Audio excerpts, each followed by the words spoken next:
welcome to another show of Don't Get This Twisted. I am Rob, along with my co-host as always, Tina. How you doing, Tina? I'm getting by, Rob. It's first thing in the morning, so I don't really have much to say. I just woke up a little bit ago and we're on the podcast. Yeah, we're recording on the day before it's going to come out on Tuesday because I took the day off, and I didn't call in sick or anything. I actually took the day off, so I'm not playing hooky. I just wanted I wanted a 4-day weekend, so I did it. Nice. 4-day weekends are awesome. We're coming up on a 3-day. And I kind of planned it good, right? I'm only going to work Wednesday, Thursday, Friday, and then get another 3 days off. That's awesome. Yes, I planned it. Yeah, I was doing my best to make sure that I only had to work a couple of days and then I could go back and get more days off. That's the way to do it. It's always the way to do it. So we were talking about some things here and there before we got on here, and you kind of said something about songs and how they can give you emotion and what they, how you can be driven to these thoughts, right, about lyrics and such. And I am a sucker for that kind of shit. Like I'm a sucker for love songs.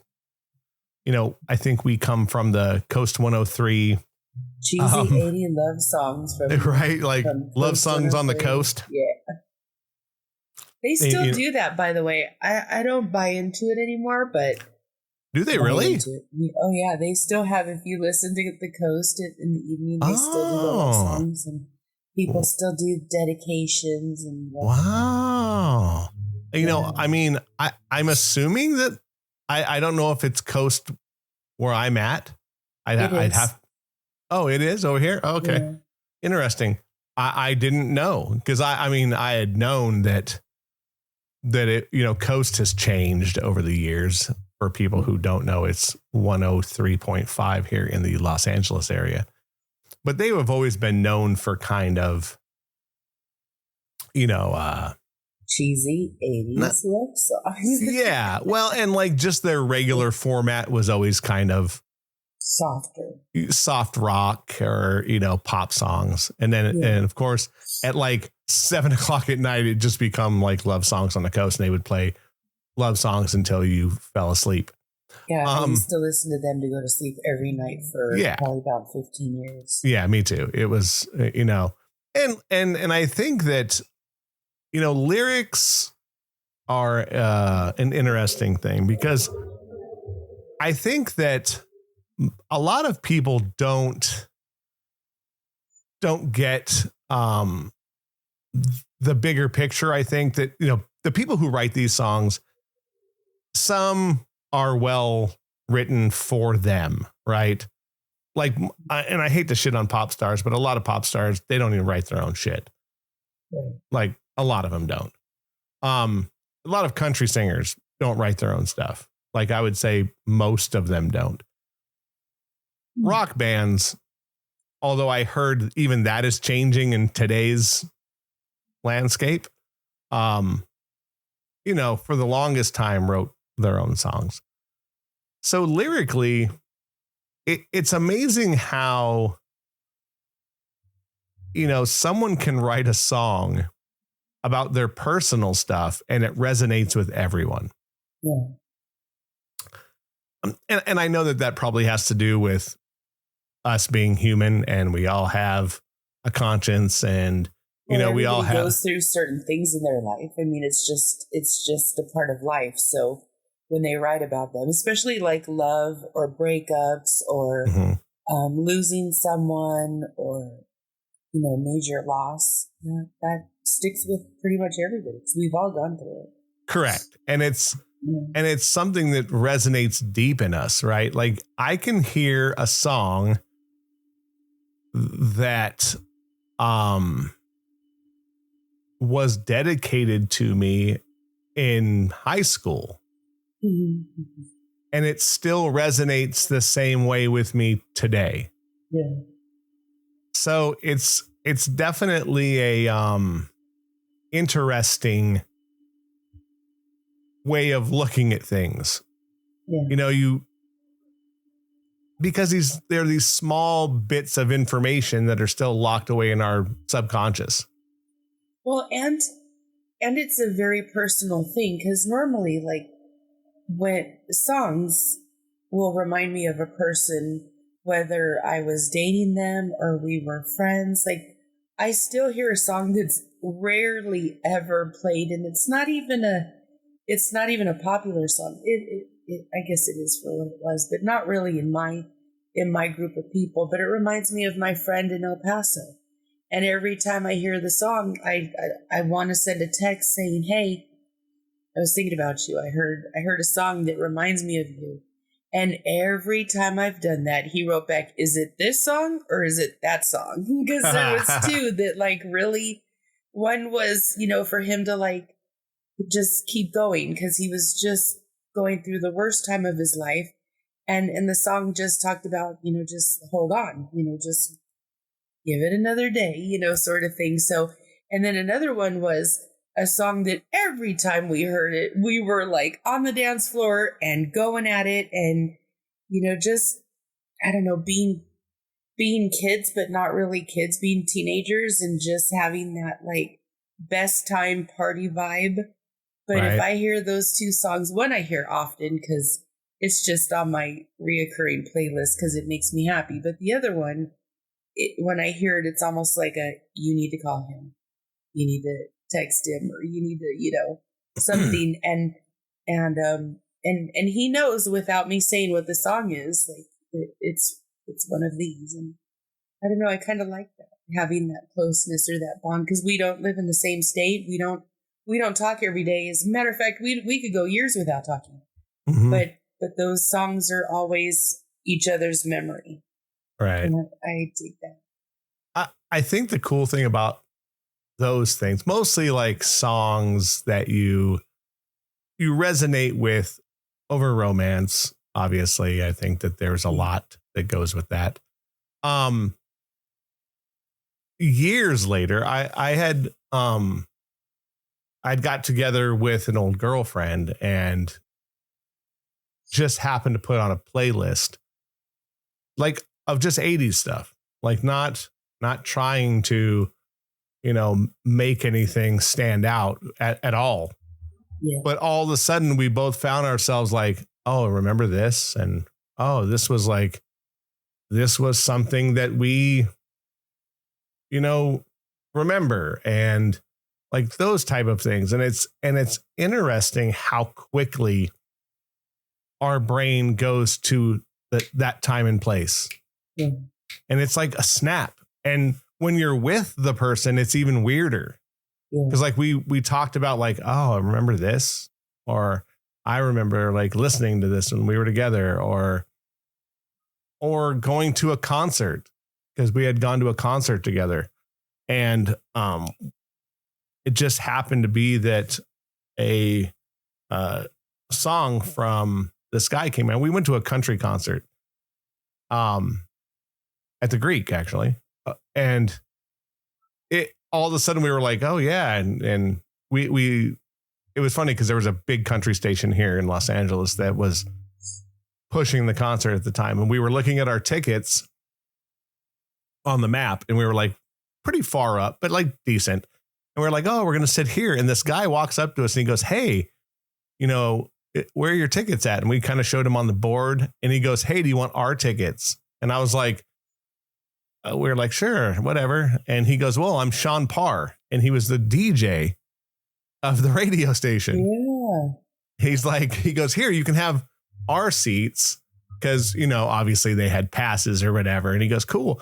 And these tickets were fucking amazing. They were so close. They were like probably 15 rows back. Like, it was just really cool. And we even talked about that. And here's the funny part. Neither of us could remember his name. So we had to like start Googling like country stations in the 90s and like to try to find out, who he was. And I was like, now I can't forget it because I was like, oh yeah, Sean Parr. He was a big time guy here in LA. So we went and saw Colin Ray and we heard a song and then that got us down another rabbit hole of other songs. I think Emotion is so cool because it brought me back to like, you know, obviously the better times that you had. Yeah. Because obviously this was an ex-girlfriend. So like there were bad times. Like, right. You know what I mean? Like, oh shit, they were like, and there were some pretty filthy times that were not really good. But you forget about all that shit because these other things take you to the best parts. Yeah.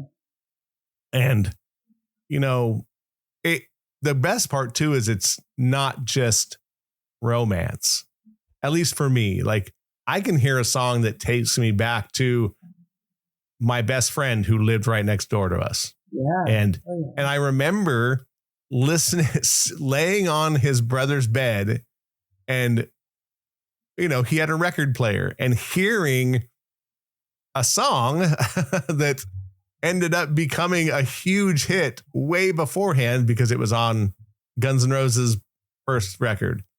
So I can hear those songs and go, oh yeah, it reminds me of like hanging out with my friend growing up. Oh yeah. And as we get older, it means more now.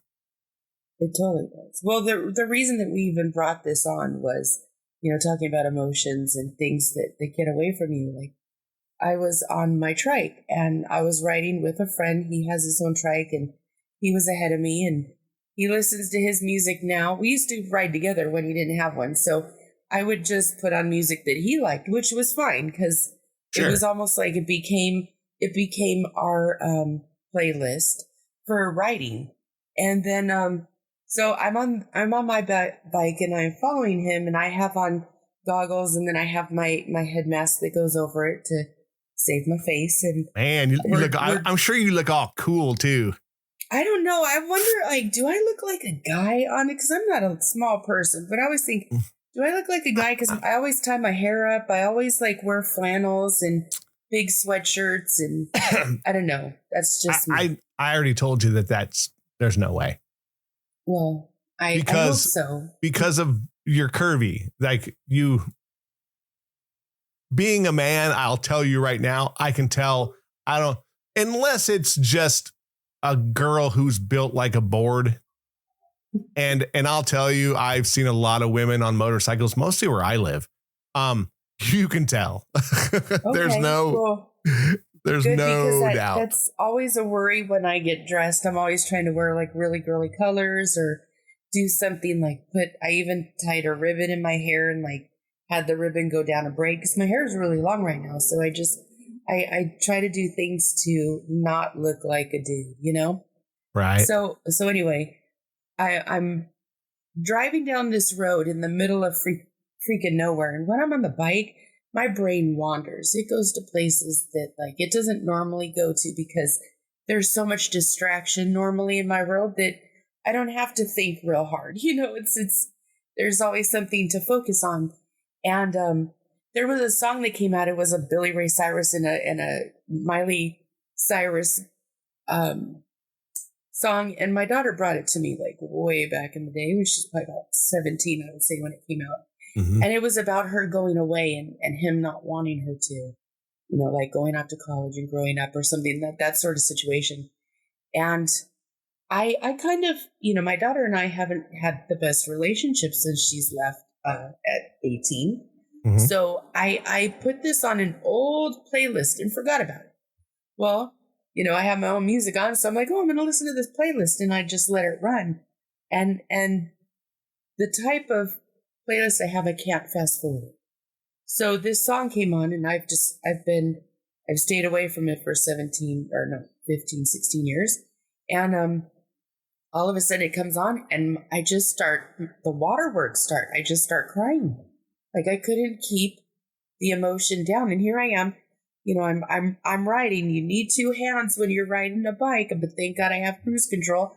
So I put it on cruise control. I'm like trying to pull off the goggles and everything to wipe off the tears. Cause at this point there's so much water coming out of my face that I can't even see where I'm going. And it was so weird how it took me back to like the first time I heard it and how it felt and what was going on in my world at that time. And it I just couldn't control the emotions. And it's funny because, you know, I look at my life and stuff, and I'm pretty stoic. I could hold my mud. You know, I don't cry when people die. My cousin says I'm heartless. I had a friend for years and years that used to say, she goes, "You have no heart. You don't even cry at, you know, Hallmark commercials. You don't cry at movies. You don't." I just don't. It's not who you are.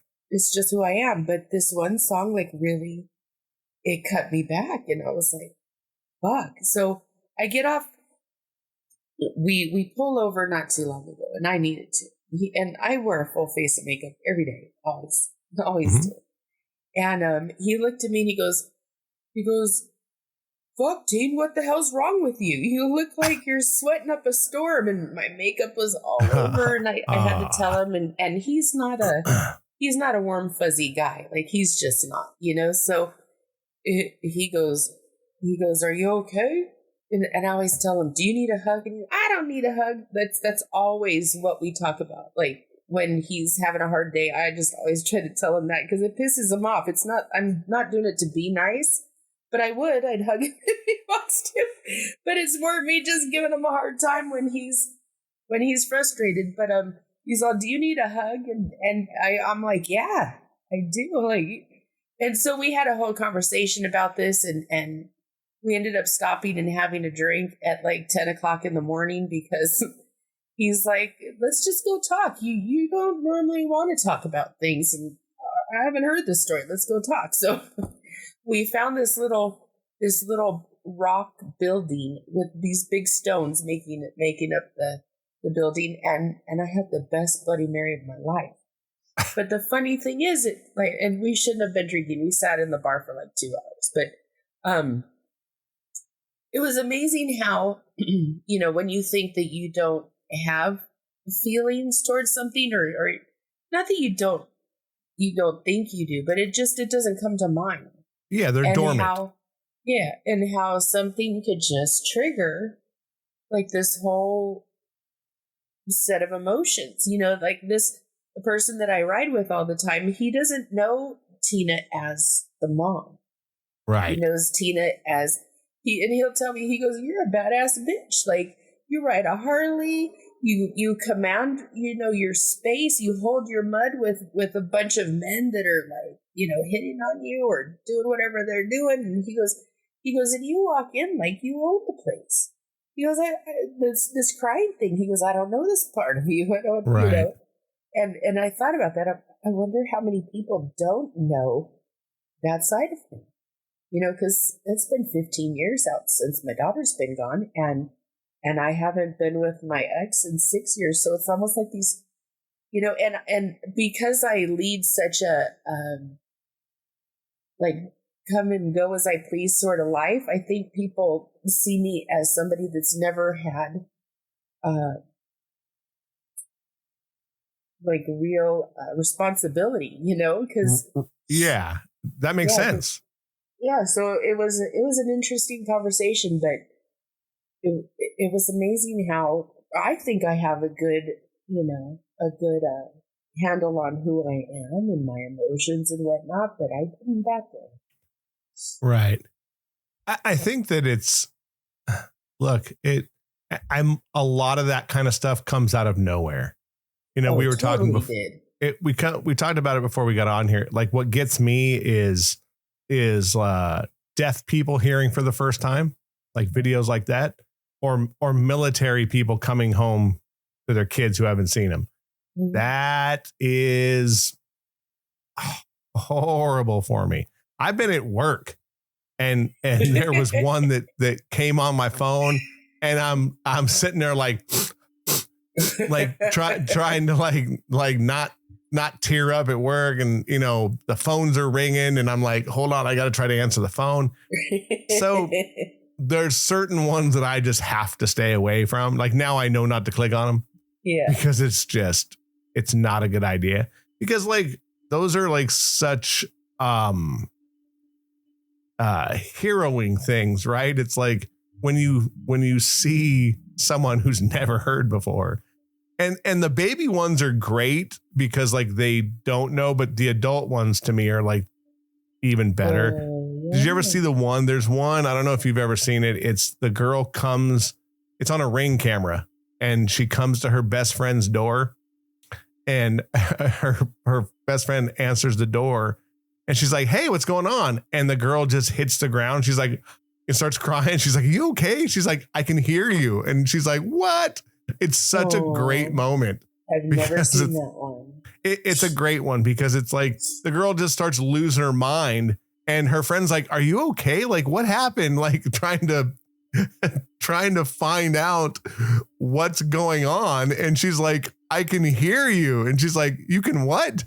It's such a great one. It's because you can tell that like both of them, one's thinking that her friend is in trouble. And one is like, "Holy shit, I can hear my best friend for the first time ever." It's so good. Yeah. So those get me like right away. Songs, I'm a song guy anyway. So those are like really bad. And have you ever like gone on like, let me see your phone and let me look at your playlist? I've done that with some of my best friends and I'm like, this is like the story of our lives together. Like it's like the playlist for our whole life together. And there's not very many songs that you could hear that wouldn't remind them of me. correct. And when I bring that to their attention, they're like, "Oh my God, you're right. It's almost like every song." But when you're that close and you have that much time together, you do create this whole playlist. Like I have, again, with my friends in Texas, there's a whole Texas playlist where every song that's on that list reminds me of one of the people that lived there because I know several. So, and they were all like DJs and dancers and wanting to be party people that well, not wanting to, they are. To this day, they are. And now their kids and their grandkids are dancing along with them. It's kind of a crazy thing, but all those songs from that I know of Texas and those people there are on a playlist, and the playlist will go probably about 12, 13 hours. Right. Yeah. It's, you know, it's that, but it also brings, whenever I hear them, I'm like, "Oh, so-and-so, I miss you." Or, "Oh, you know, like, oh, I got to give them a call." Or, "Oh my God, this was the best party ever. Remember so-and-so threw up on the side of the van on the way home with all the DJ equipment in it." Like, it brings back the craziest of memories, but right. Some of the best and worst times. Like, right. Worst times, yeah. And I think that those are the ones that, you know, yeah, I like every time I hear In the Living Years by Mike and the Mechanics. I was actually driving on the freeway to my uncle's funeral when I heard that. So every time I hear it now, I just think of that. Yeah.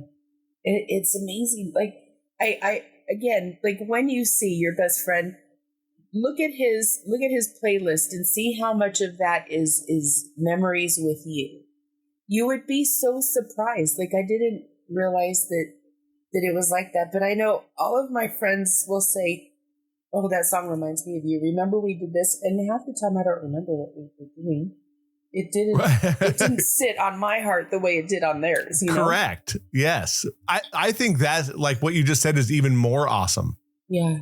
Because like it's something that means so much to them.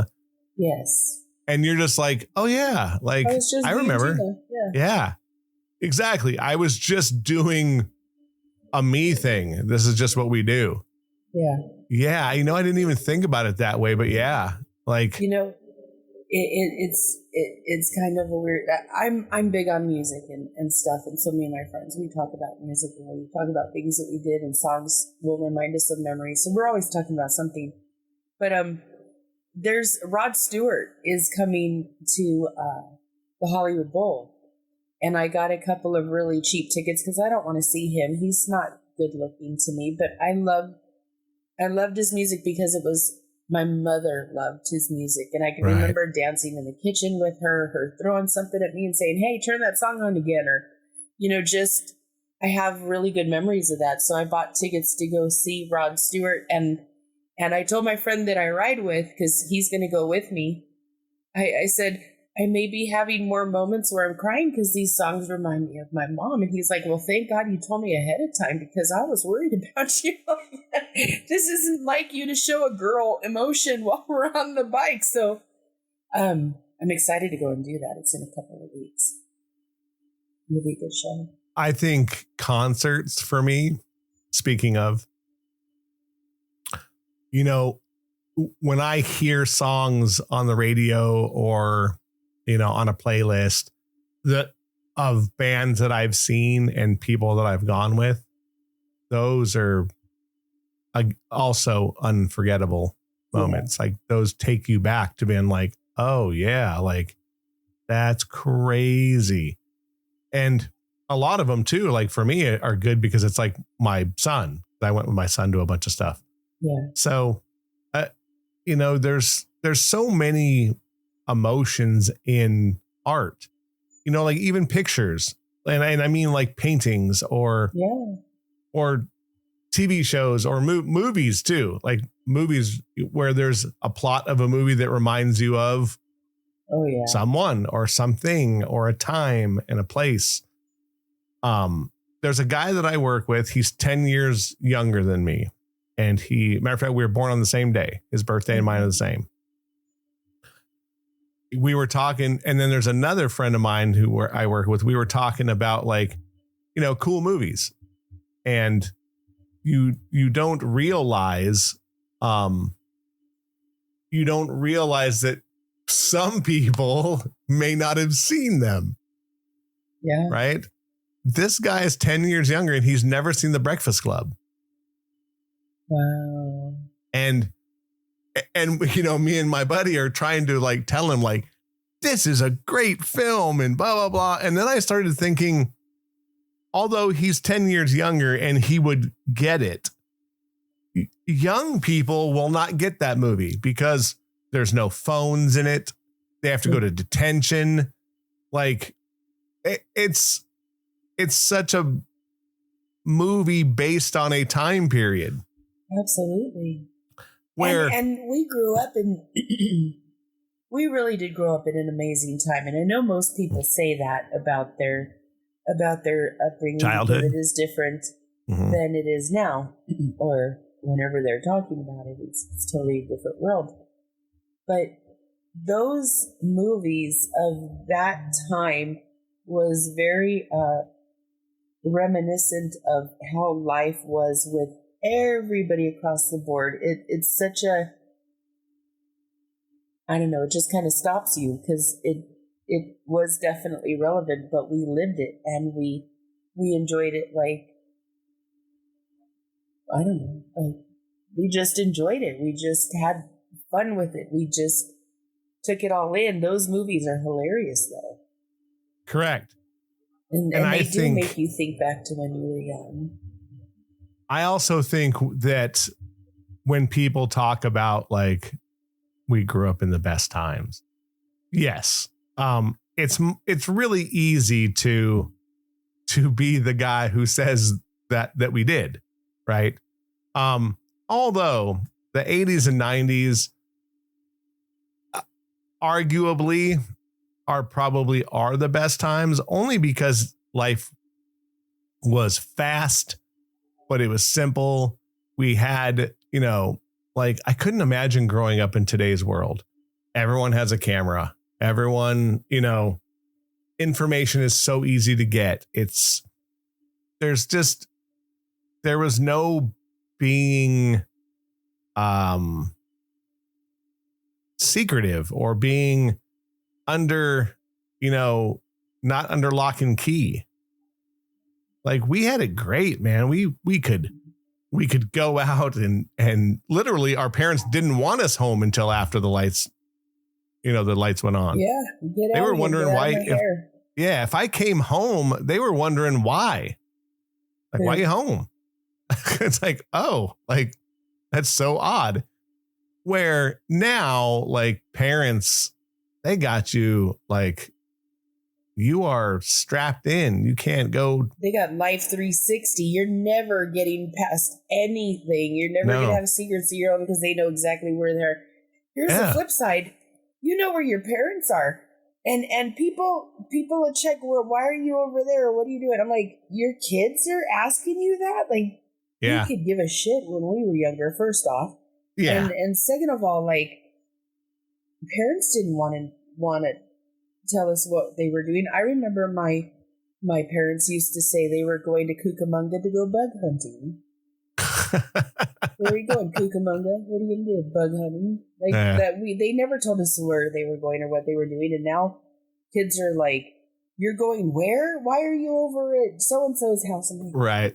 They didn't need to know all that. That's true. It's funny too, because like me and my son, we share our locations. My son has never asked me why I was someplace. Really? No, he doesn't give two shits. Kids call their parents in front of me and say, why are you at the hair salon? Or why are you at lunch? Or what? Bring me home something. Are you kidding? You don't need to know where I am. I'm not bringing you home shit. Yeah. Now, so do what you do. My son will ask like, hey, if you're out, you know, are you, or he'll just go, hey man, you going to pick up anything on the way home? More like just asking, but he doesn't say like, oh, you're near here. He knows better though, because like if you did that with me, I would just shut down. I'd be like, no, I'm coming home. You're going to eat whatever's in the fridge. Yeah. So, but you know, I don't mind if he goes, hey, if you're on your way home, are you going to pick anything up? Because he also knows that I'm not a big fan of like picking stuff up and bringing it home. I'll just go, no, but I'll come pick you up. We can go get some food.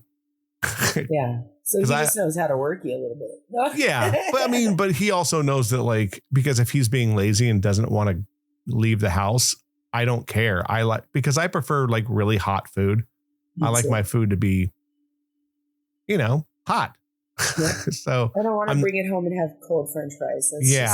I'm not a fan. So, and he doesn't care, which is really odd to me. So I tell him, I go, no, and then he'll go, okay, I'll get ready. Cool. So, but you know, the thing that's getting, I think with me, the older that I get, and I know that my son is going to leave here one of these days, is I was going through a bunch of boxes trying to just clean up things, right? Because when you live in a place for 5 years, you gather. Yeah. But you also forget to get rid of things so I'm kind of trying to get back on if you haven't messed with it in 5 years, go through everything and get rid of shit. Yeah.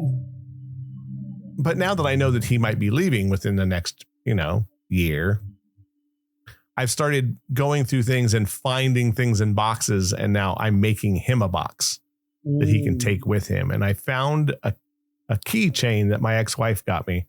It's a picture of us. It's like, where they engrave it. Yeah. But it still looks like a picture. Yes. And man, he couldn't have been, I don't know, 1.5, maybe 2. And I found that and I threw that in there, and I'm trying to, but it like, that's where I'm starting to get emotional about that. I'm like, oh yeah, like one of these days he's going to be gone. And which I would love to say that it's bothering me, but I'm kind of like, I'm excited for him. Like I want him to experience life. Yeah. Start his own life and not being under the thumb of dad. Although I don't think he is, but I think it would be, it'll be fun to watch that part of it, but I'm sure I'll be a tad torn. Oh, it's going to rip your heart out. And it's supposed to, excuse me, as a parent, when your kids do leave, it's a huge it feels like a huge hole in your heart because they were so interactive the whole time you were together and take up a lot of time and a lot of, you put a lot of heart into it when you're raising your kid. Even now, you and him are really close and you do things, and just getting them to go and eat with you, it's a big deal because that's the quality time. You're not sitting there on your phones. You're not sitting there like being pissed off or aggravated that they didn't do something. You're having dinner with them. So it's going to be really hard when you don't have that to deal with anymore. Yeah. And then like the similar to you, then when I hear things or see things or, my emotions will probably run very high. Oh yeah. For a while. And then you get used to having your own life and doing your own things. And then, hopefully when he comes to visit, you guys just pick up where you left off and have fun. But now you're dealing with an adult that moved and is growing and thriving and doing what they're supposed to do on their own. I mean, it's a good thing, but it's also it's the end of an era. Right. And I think that's, for someone who, I'll put in air quotes, I was a single dad, but I was a real single dad. Like I had my son all the time. I never not had him. Yep. So for me, I think that I kind of get that, I'm sure when you're a couple and your child moves out of the house, it's got to be gut wrenching for both, because like now you're both going through an emotional time, and trying to balance these things out. But it's also a time where you get closer, because there isn't anybody in the middle of the relationship. So you come closer together because now it's just the two of you. And that part's fun. Yeah, that makes sense. For sure. Yeah. And probably for someone like me who's, single at the moment, but I will probably end up just diving into, my hobbies. Oh, yeah. You know what I mean? Just diving more into that, like, mostly now, because I was telling you off the air before I'm starting to get back into my photography thing. So, it'll be an interesting time, with the way life is going for both of us. For people who don't really hear a lot of our extracurricular outside things, because, even though we do talk about stuff, it's not really, super deep, but man, we, with so many things happening in the world and just life moving and losing friends and all these different things, I'm big on, living for the moment now. And you definitely have to, do your thing and enjoy yourself. And here's the thing with it. Like I always have crafts going or things like I'm a basket weaver. I weave some incredible baskets. And a basket case. On some occasions.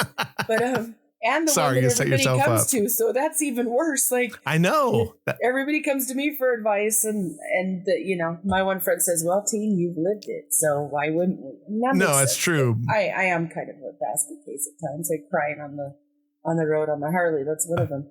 Right. But anyway, I got asked to take professional pictures with a photographer because they want to put my picture of me doing my baskets in the Museum of Natural History, along with a basket from a person that wove it from the same tribe as I'm in now from the 1800s. So it's like, I don't half-ass do things. Like crazy stuff comes from me being me and doing what I do. And it's, as you get into what you do and stuff, you're going to have things where you're like, wow, I can't believe I did that. Or I can't believe this happened from that. And, and that brings on its own I always say, like, can't it just stay like it is right now and not go anywhere? Because I really like where it is. But, life doesn't work like that. You go into so many different realms and do so many things. I've done so many things since being divorced I never thought I'd ever do or even thought of doing. Right. And it's funny because, when I'm excited about it, I will call my ex and say, listen to this, or I'll text him and say, hey, like, check it out. This happened or that happened. And, again, like, emotions will just run. I'm just grateful I could call my ex and do that. Like, we could talk about stuff. We share things. And I'm so grateful. But the funny thing is the emotion tied to it is call him. Like, you need to tell him this is pretty cool. This is something we worked on when we were married. Or this is something we did that started it all. So you get to tell the rest of the story and all those cool things. But the emotions are there to, like, I got to call him. Like, right. This is who I want to talk to still. It's kind of a cool thing. It's a great thing. I think for people who don't have that, they're missing out. They're totally missing out. Yeah. Because it's almost like when you're in a relationship, you have stories going on. There's things in your life that are running along with your relationship that you're dealing with or you're going through. And then when you divorce, everything just gets severed and it stops. You don't ever get to hear the whole story, or you don't get to have the whole experience. And I've been grateful, very grateful, that we've been able to manage that to where we can share the rest of the story. We can get to the end and talk about things and see it in perspectives that we wouldn't have had we blown up our whole situation and treated each other like shit. And that makes me emotional that we could do that, like that we have that. Like, we have a really good, I don't know, we've had a really good divorce experience. and it's true, he's been on here, so it's not like I'm making this up, like I'm, like I don't know what I'm talking about, because he feels the same way. Well, I think that, because emotions run wild with all of us. Yeah. That you have, it's great when you have somebody that you can let those out to. Yeah. Well, again, it's like you gotta keep hold of your emotions. You think that divorcing somebody and then trying to be friends with them was easy? I don't even know where I got that damn idea. I thought, like, who in the hell would have thought that we could have some sort of friendship it's very real. It's not, there's lines that we don't cross, but it's still a very real experience with him. And he's still one of my very good friends. Right. I call him for advice. Who says that about their ex? Not many. No. I mean, not many at all. Right. I mean, but again, if you work on your emotions and your experiences and you don't let your negative bullshit get the best of you, anybody could do it. Yeah, I agree. I think that even though it's difficult with some people from the past, I think that if you're an adult enough, you can make anything work. Well, it doesn't matter how long you spent with a person, whether you dated, whether you took care of, whether you whatever you experience.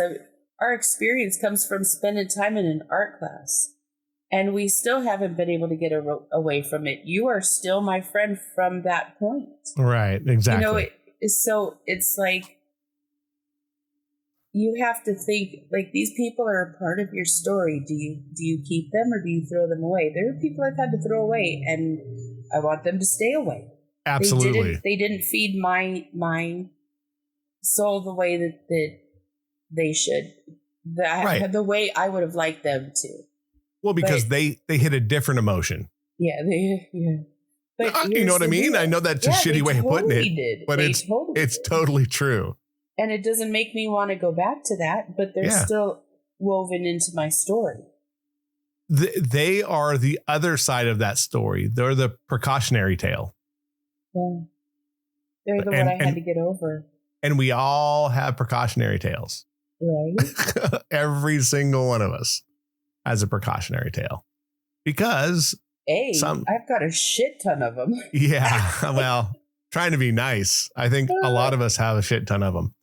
Look, there's a small group of people that belong in your life, and there's a small group that belong out of your life. And then there's a bunch of them in between that are just woven into your story. Yeah. So, but I think there's a lot more to what your emotional outbreak was. I think we all need those more than we think. I think my ex was happy I had one. Yeah. I mean, look, you have to. Sometimes listening to that song that you don't want to hear is the one that gets you pointed in a different direction. Right. And or the one that, is reminding you of a dead friend. And sometimes you have to hear that. There's a song that I listen to that's an old theme song of me and my old tag team partner. And it's a gangster rap song because that's what the gimmick we were doing. But every time I hear it, it reminds me of the best of times with this cat. Yeah. And I listen to it I listen to it one time and then head off to the next direction. But those are emotions and those are happy moments in a life that unfortunately was gone way too quickly. Yeah. So, but it's also a big thing on my back to go, don't do the same thing. Right. My ex had passed away. I went to his funeral. I think I talked about it. Mm-hmm, we did. But his sister was she said she saw something. She sent me a meme, not a meme, but one of those little tidbits on social media. Sure. A reel.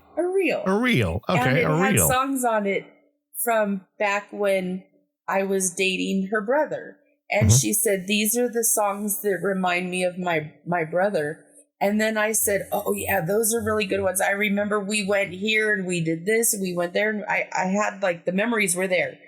But then I go, but this song reminds me even more of your brother. And she's like, oh my God, I'm sitting here crying. You're right.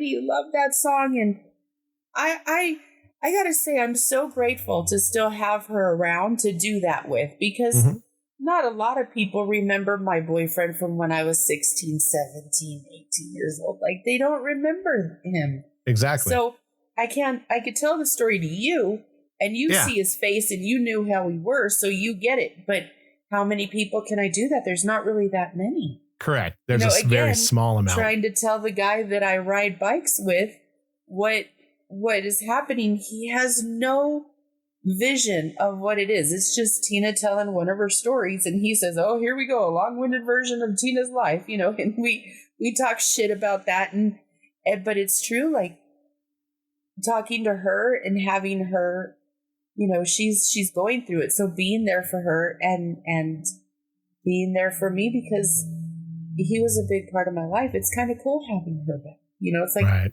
Oh, I got the little sis back. This is great. Like, right. It's over a really shitty situation that makes me so sad. But here's the deal. When I went to his funeral, I couldn't cry. I held everybody up and it was just like stoic. I could hold my mud for the most part. And that was a really hard day. And then we're celebrating his life in the same room that I got married in. It was an emotional day, and I still didn't cry, but it was pretty emotional. I felt it. Which is quite humorous, actually, that you got married in a funeral in the same room. I got married in the same room that my first real boyfriend had his celebration of life. I'm like, who knew? Life was so crazy. It is, man. You can say that again. I think when you start looking at the reality of our lives and the things that come and go and then come back and then go, and like all these different things that happen, it's amazing that we're not all blubbering idiots that, talk to ourselves and, it's a lot, but enjoy your life. Absolutely. And have emotions. Like these things are so important that there's a reason that our subconscious and our memories and these things all come together with the simple thing of a simple song. Yeah. And it will trigger big memories. Yeah. I love it. So, yeah. Well, what's your last word on this one there, Miss? Oh, there's so many things. Hey. There's so many things. Live your life and hold on to whatever you can. Hold on to all the memories, because that's what makes you you. Yeah, I totally agree. And make sure that the memories you're making are lasting. Whether it's a simple hello to somebody, or, because you don't know what a simple hello might do to someone's life. Just simple kindness. It very, very true. Hey, it's an opinion show, so don't get it twisted. Keep coming back every Wednesday. We are on Spotify and all those fun places you can listen to podcasts. And I promise I'm going to try to do better with social media. I've been slacking. And come back every Wednesday. For Tina, I'm Rob, and we will talk to you guys in a week. Bye. See ya.